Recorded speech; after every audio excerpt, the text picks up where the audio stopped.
Hello and welcome to the We Are Untethered podcast, where we have literally got a thing yet again.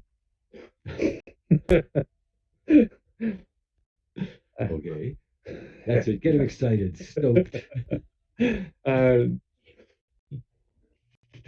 our topic is going to cover what got us into VR and the Quest originally, and what keeps us in VR, because there have been cases of people that have gotten into VR and been all gung ho for a while, and then now they're gathering dust on the shelf. And since this is a sizable investment, we figured it would be a good idea to talk about what keeps us uh, coming back every week. Well, for me, it's being in this body because I can't get anywhere else. No, uh, VR has. I've been into VR now for a few years, ever since about 2016, 2017, when it started to be really expensive, but really starting to have games that you could play. And I started with a Rift and a Vive, and I've moved sort of sideways and backwards, and I don't know where I am now, but the Quest is my main headset. And I would have to say that having the ability to bring my games with me when I travel places or be able to show them to friends as easily as I do has reinvigorated my love for VR. That's, I think, the untethered part. And just watching the expansion that we've gone through from the original headsets to now, we live in a separate reality. We're living in virtual reality. So for all of you that are dabbling and just playing games here and there, you should probably spend a little more time maybe creating some artwork or getting involved in games that keep your attention, because it's not just games. We refer to it that way, but it's experiences. So if you're into puzzle solving, if you're into first person shooters, if you're into painting or sculpting, there's something for you to do just by putting the headset on. Take it away, Mikey. Yeah. But yeah, I mean, when I want to do art, I can go in there and paint into a brush. I can make models in GS, Gravity Sketch, and you want to stop, just stop and go play a game, do stuff. And to be honest, even if you're into arts, if you're into FPS, if you're into RPGs, don't stick to what you're used to. Try to go beyond what you're used to, because VR is a very different platform, and I never really liked um soul games and stuff like that. And this is one of my favorite things in VR. I've never been into MMORPGs and Arbus. Arbus is crazy fun for the social part of it. So I think everyone should, try something that they haven't tried before. And if you're bored, you put your quest and you don't know what you play, well, just go and play something that you never thought you'd like, and you may just find something that you never thought you'd like, and this is your favorite thing to do now. Being on Twitter, you just type the hashtag VR, and you'll see thousands of people playing VR chat that are saying this is the best thing they did in their life, and stuff like that. They were introvert and just found people to talk with, and they changed their personality. And there are even peoples that were really close to ending their lives, and they just found VR chat and found a new purpose for their life and stuff like that. So I mean, VR is really a game changer if you're allowing it to be a game changer. Right, there's a community out there. I guess Yeah. what we're getting at here is we all found each other in this community, and you don't have to be in the same country. You don't have to even speak the same language, although that does help. Yeah. Um, It but helps a lot. yeah, a lot. Yeah, okay. So I'm being Because a little. if I started speaking Klingon. I don't think either one of these guys could understand me. Brad might be able to a little bit. It's a good day to die. I like my grok cold. Yes. So anyway, that's what we go off on here. But the thing that I think brought us all back into VR, aside from the games getting better and better, is the fact that the social aspect has improved. People used to laugh. You'd put this box on your head and put the whole world off. And what they didn't realize, you were putting this box on your head and getting involved with the rest of the world. So Yeah. the person sitting next to you is talking to one other human, and you're talking to 50 other people, and they laugh at you because you're isolated. So, it's all perspective. It really is all perspective. And Yeah. the other thing, as Mikey was pointing out, is that this is not a flat game experience. Anything you've ever done before, whether it was in a PlayStation or an Xbox or Nintendo or whatever console was your choice, that's um, sort of the difference, I guess, between watching a movie and being in a movie. I guess that would be the best way to make a simple analogy. So you Yeah. could see something absolutely beautiful on the screen and appreciate its beauty, but when you're the person that's doing the motion that creates the next motion and you're involved in it, it doesn't have to be any one particular game. My big, for instance, was like Mikey said, try something you don't normally do. I never saw myself enjoying rhythm games before. Now I can't see me not having rhythm games like what's coming out on Beat Saber or Pistol Whip or the next, great beat game. So to me, it looked like people that had nothing to do with their lives playing this game, and now I can't wait to go into my next Beat Yeah. Saber. I think it's a bit like Enterprise playing paintball. When they want to just feel something different, they go play paintball because many people haven't tried paintball yet, and they just take their team for team building and stuff like that, throw them on a paintball field. They have a paintball gun, and they actually feel they're there and they're at war, against their teammates, co-workers, and stuff like that. It just makes something in their brain chemistry that just make it fun, and they remember this day, they remember the fun and stuff like that. Well, in VR, every time you put the headset, it's exactly that is happening. Your brain actually think that he's there, so he's doing all the chemical things inside that makes it enjoy it and remember it as a real memory. Yeah.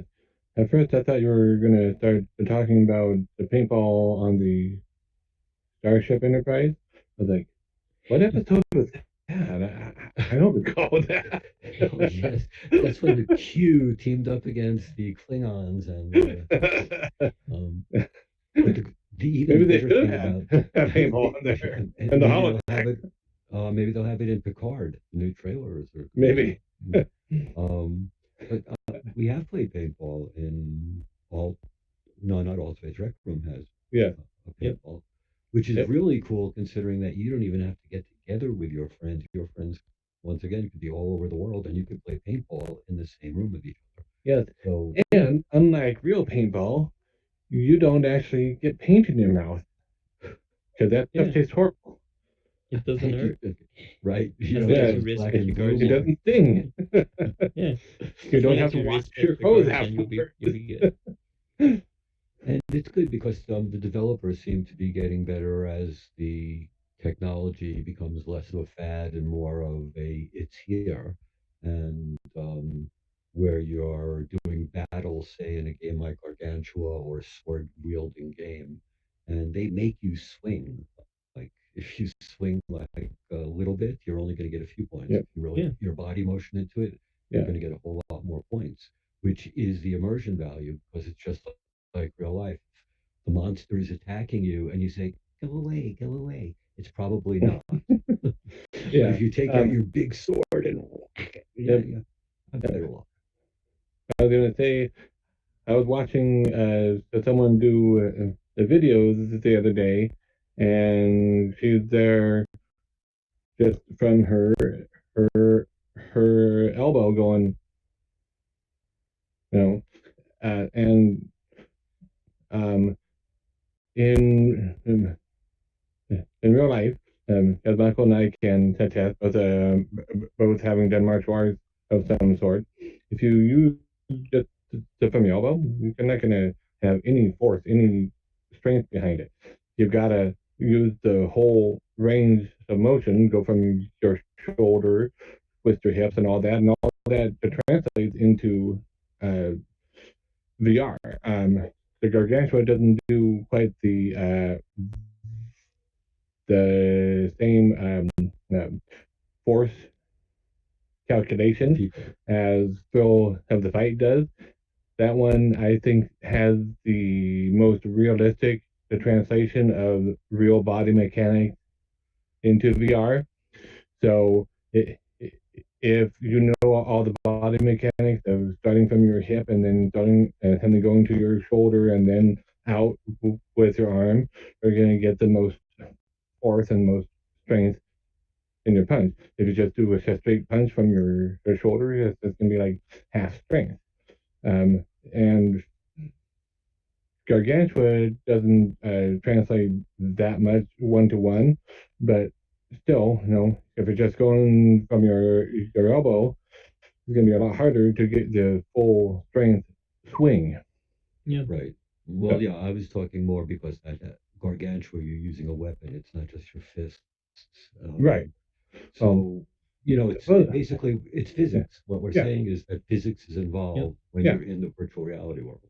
Yeah. Now we're doing another experiment as far as quantum. The workout factor is crazy. It really is. But I don't know. I don't know if we spoke about the gymnasiums that they're opening in the States, where you bring your Quest. They have the equipment and they have the games that have been developed for them. So while you're doing your exercise, whether it's on a treadmill or working out your arms with weights, it's connected to a game that you're watching. So it's a game that you're playing as opposed to an exercise that you're doing. Right. Which allows you to have fun, do it more and for longer, and give you goals to set other than just bicep or calorie. Right. And that makes it a really immersive experience. Just in that, we're not talking professionally like what they're doing in surgeries and doing all that type of stuff. We're saying from a game perspective or from an art perspective, I would say at this point as well. Your ability to now function inside of a game or create art inside of a studio, a virtual studio, is there for you. Yeah. Yep. Yes. Yeah, there are things like Immersed that are building actual office. So you can actually have an office and in there in VR, and you will be able to, okay, let's say I have a meeting with someone. I can actually go out of my office, my VR office, stay in my VR instead of being at home, and go into the meeting room and see people around the table in the meeting room. And we're all sitting somewhere in the world, not even in the same country, and we're around the same table talking together. So all of this, even if it's games, productivity, arts, music, because there's even music app coming, uh, you're just together in the same place without being together in the same place. Yeah. It's crazy. And and speaking of what Brad was talking about earlier about the real timeness, music is something that's hard to synchronize online because so Michael is as he is in Canada, and let's say he's got a 100 millisecond ping. Rather than Mexico, he's got say 150, and I'm in the U.S. and I've got say 80 ping. That's hard to just synchronize up, so we're all hearing the same sound at the same time. Yet the software developers are getting better and better at doing just that and making sure that at least we are perceiving that it's all happening in real time. Even if they have to delay things a little bit on one end, that makes them happen exactly real time on the other end, and getting the timing right, and the Yeah, for technology is just getting better and better. And for things what? for things like that, they can go, asynchronous, where you can actually have your friend playing guitar, and then it sends you the sound, and then it repeats, it kind of loop, and you play your Right, drum on top of it, and then, right, so you don't even have to be online at the same time to be right, playing together. This It's is, like the way they used to play chess. yeah, right. One guy could be halfway around the world, and they'd send a telegram for the next move, and it was a long game of chess. I'm not Yeah, yeah, saying this is definitely better, but right, the so whenever anybody tells you that there is no socialization in VR, please disabuse them of that notion immediately. yeah, And I would advise you to get involved in at least a couple of different yeah. rooms. Um, be prepared for there are some youngsters running around where they shouldn't be. yeah, Yeah. Eventually, I'm hoping we find a way to deal with that. But in the meantime, the best way to deal with that is however you deal Is with mute use. them, ignore them, whatever, yeah. if you need Right. to, 2 a.m. VR or chat. just if you have the patience, engage with them and help them understand how to behave properly. Yeah, Or there's a bottle of whiskey, and you know, any way you so choose, it all yeah, works. yeah. So I didn't get a chance to share my story yet because we kind of moved on, but um, I've been interested in VR ever since I first learned about it ages ago in the 90s and the 80s and whatnot. The first hearing about it. I didn't get a chance to get on the Virtual Boy bandwagon, but from everything that I heard back then and that I hear now, I I didn't really miss anything. Actually, for the time, it was very, very cool. It really was Yeah, because it had the blinders on you like headsets do, but yeah, everything was in black and red. right, So that sort of took away a bit from the immersion. right. But even back then, I forget if they were talking about this back then or if I just had vague thoughts of my own, but I always thought, it'd be really cool to be able to play games in VR because I used to play first person shooter co-op games, and I was never the best person on the team. I was always the one that ended up calling out the positions of all the other people and whatnot because I couldn't necessarily take him out. But I used to think, what? I'm a lot better in real life and martial arts and reaction time and stuff than I am in the game with the mouse and the keyboard. If we had a full body, just plug the brain into the interface type of VR, I'd be 100 times better. And we're not there yet, obviously, but we have hands and real time motion tracking, and I like to think that I am better at those now than I was back then on the flat gaming. Um, Even though I'm now in my 40s and no longer in my 20s. But Yes, still, it's, and um, and fast forward, I learned about the Gear VR coming out. I went to Best Buy, did a tryout of it. This was back when I was on the Note 4, I believe. And I ended up falling in love with it, and I got one. And I was evangelizing to my family and extended family about it for a while. My wife got one when we both had Note 5, so we had the two, and we used it to watch Netflix together and to do some other games together and whatnot. And I've been in VR ever since, staring jealously at the PC VR until the Quest came out. Hey, you know, and now I'm like, oh yeah, I got the best of both worlds now. The Quest really did that for us. It did give us the best of both worlds. Portable gaming system that's almost as good as a PC VR, and the ability to use PC VR. So with these touch controllers, which are great, and hand tracking, which is moving along really nicely. Yeah. So I would imagine that we're staying in it because it keeps improving. And I think the longer you stay in it, the more natural it feels.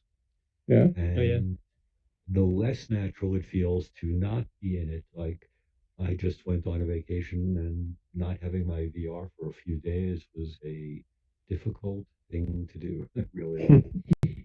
Because you just get used to it. Yeah. I was going to say the best way to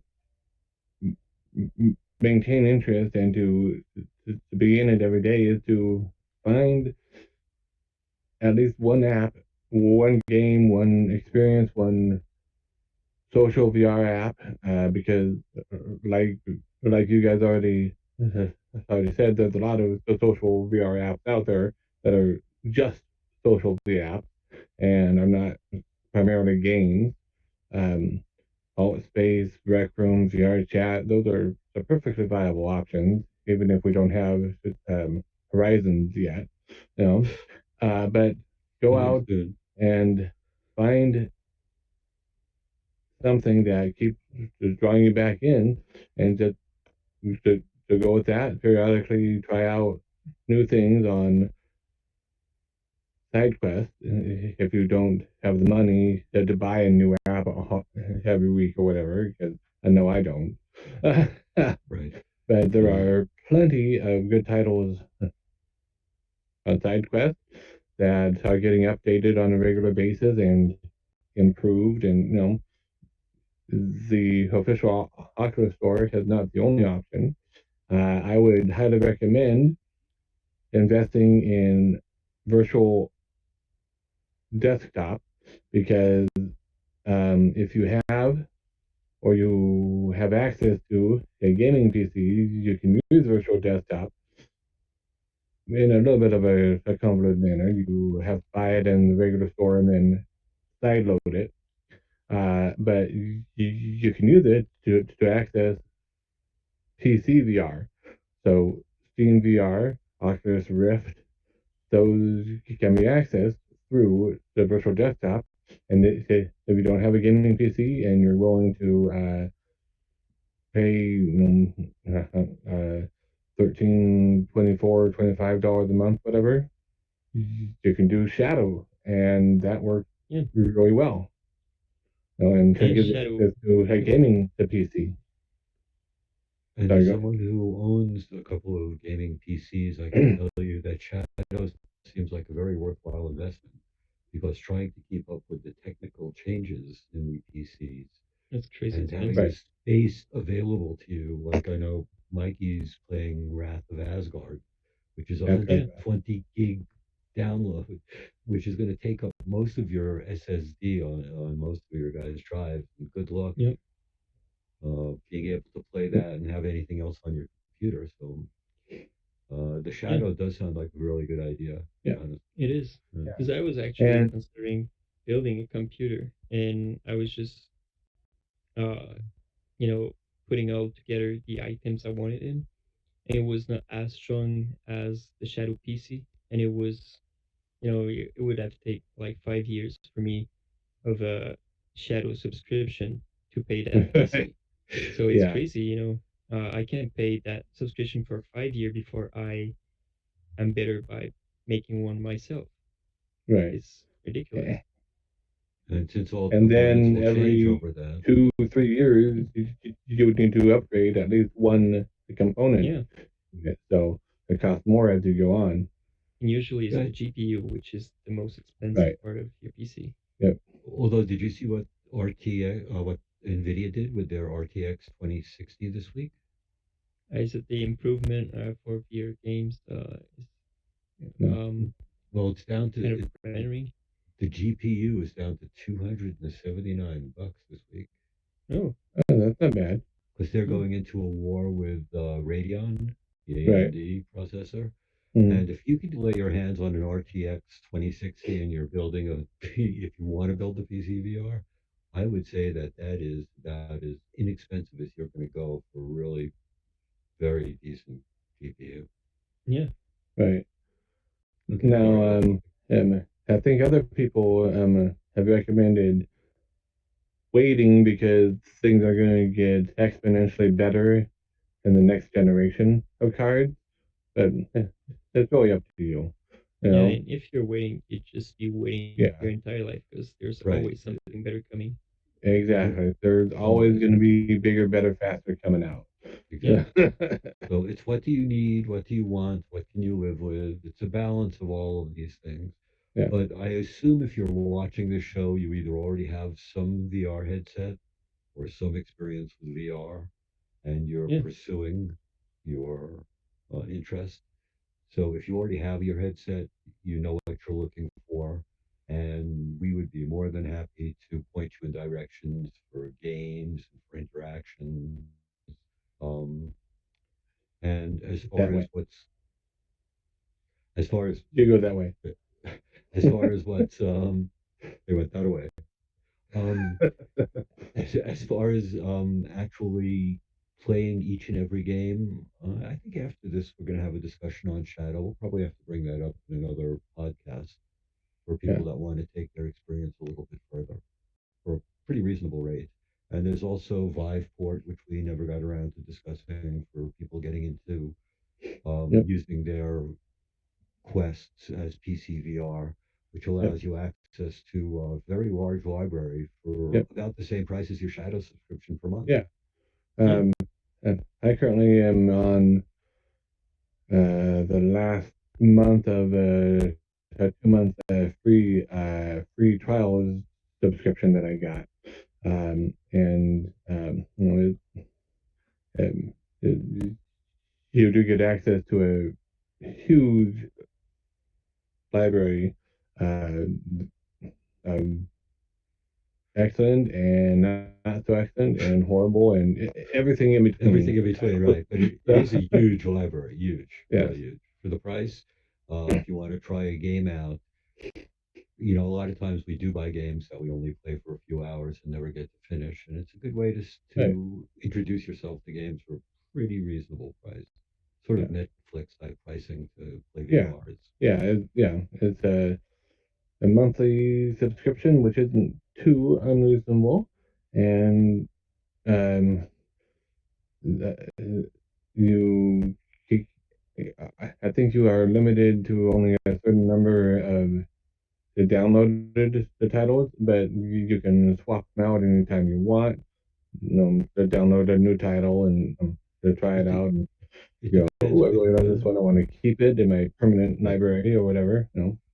It depends Or which go, program you I have. hated it. It was horrible. Right.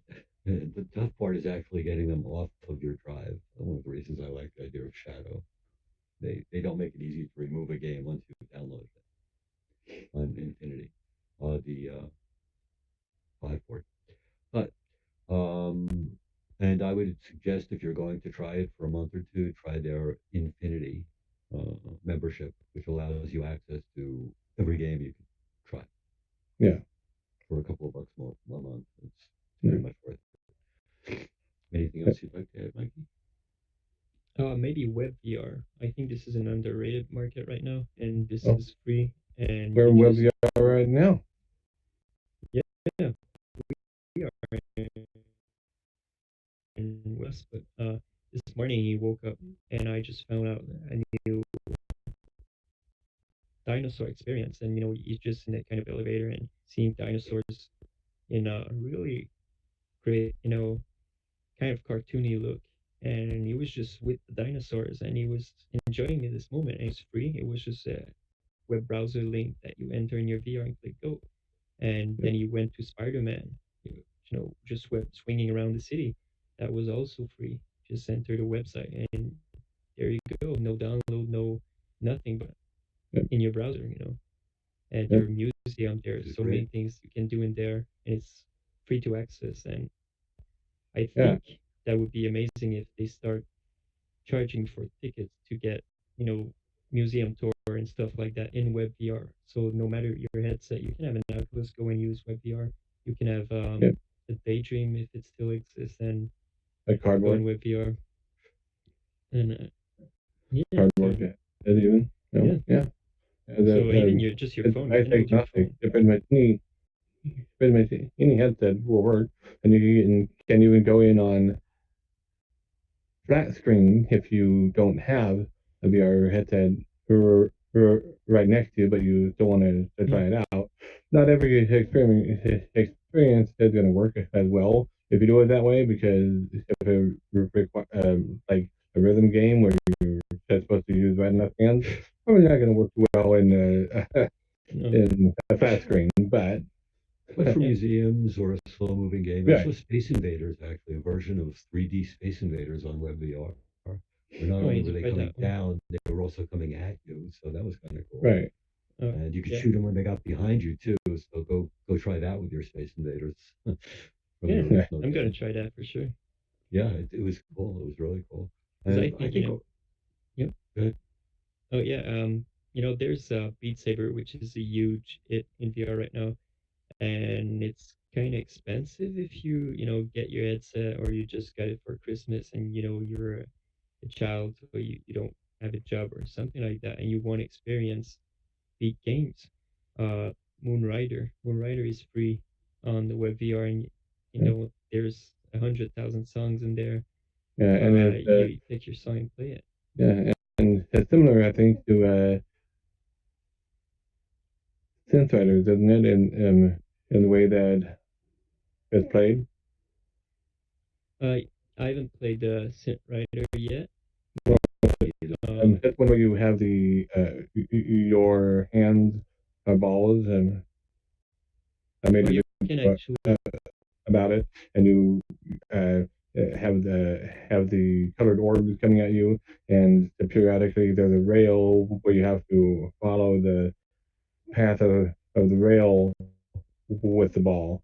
You know, yeah so I if I remember right, Moonriders is closer to the Synth Rider than it is to Beat Saber, but they really got everything in there. yeah, You can choose the ball mode where you actually punch the notes, and you can have the saber mode where you actually slice the notes in the directions, and you even have a gun mode now that is kind of copy of Audica. So you okay, really have every okay, mode in there now. They made yeah, few update, and it's really good. It's not Beat Saber, but it's so yeah, close to it that if you don't want to put $40, yeah. $30, I think in the States, It's you $30. can yeah, go in there. Yeah, So yeah, it's free to use. Just click and you can use it with your cardboard, as long as you have a controller, it works. yeah, and I think for right now we would all recommend the Quest as the headset to get if you yep, are yep, thinking Yeah, about which headset you would like to go with. For a variety of reasons, I won't get into all of them. Just the portability, the availability of games, the future. the weight, flexibility. and the untethered nature of the Yep, headset, allowing you to use whatever space you have, and watching the software improve. I mean, Oh yeah, it's like we see these new updates coming out pretty much on a monthly or 6 week basis that almost change the functionality of the headset. So yeah. And I would add to it that the fact that it's selling so well that any dev have to consider the Quest when making a game.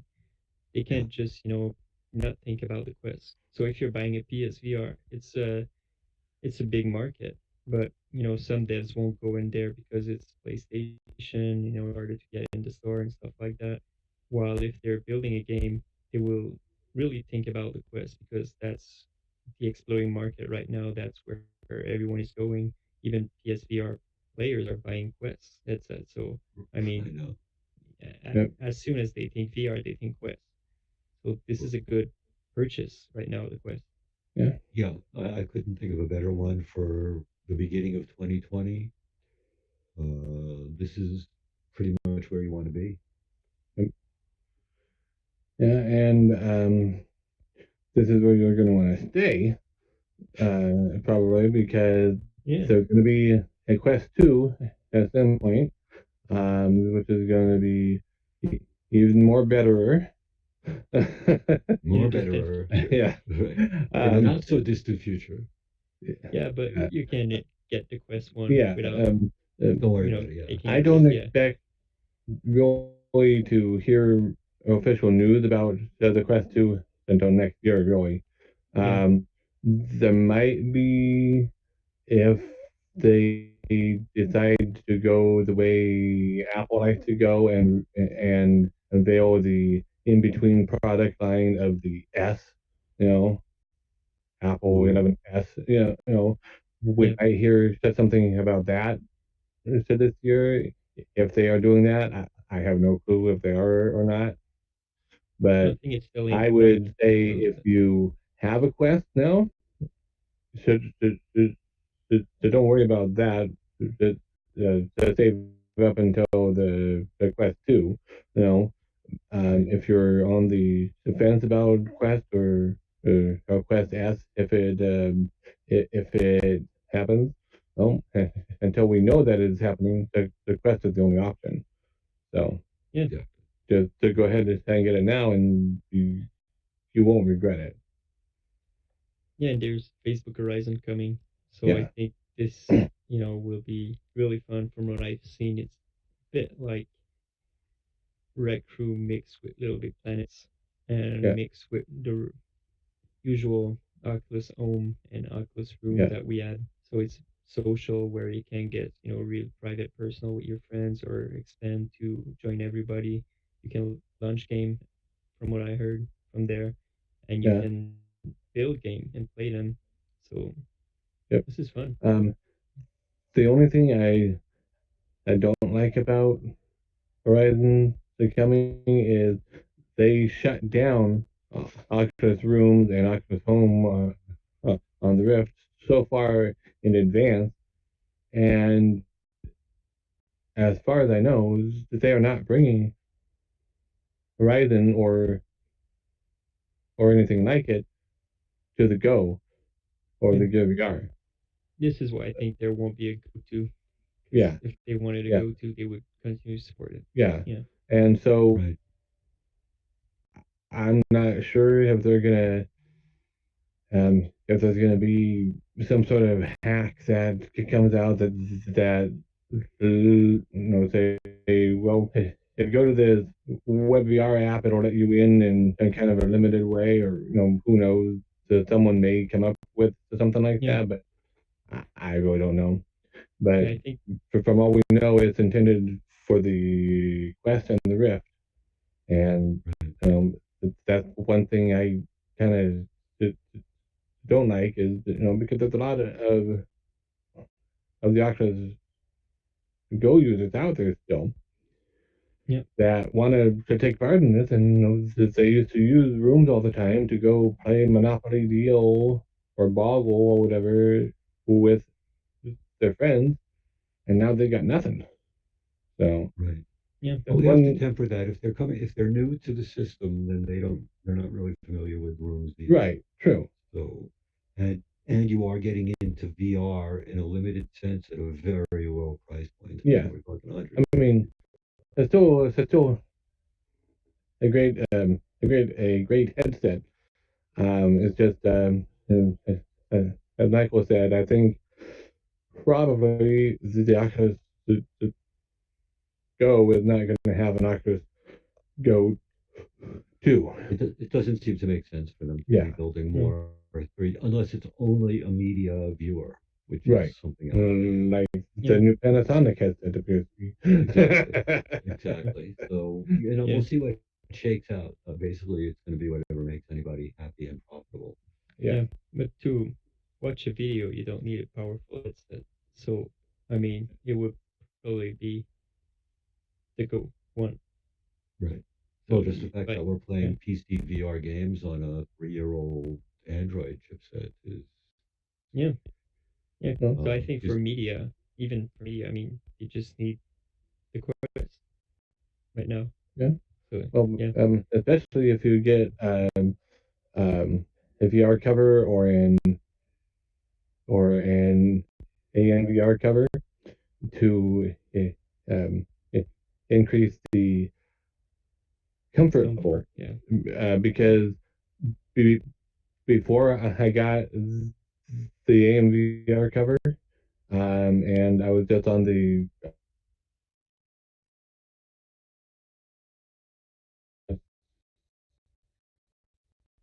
facial interface. After 45 minutes to an hour,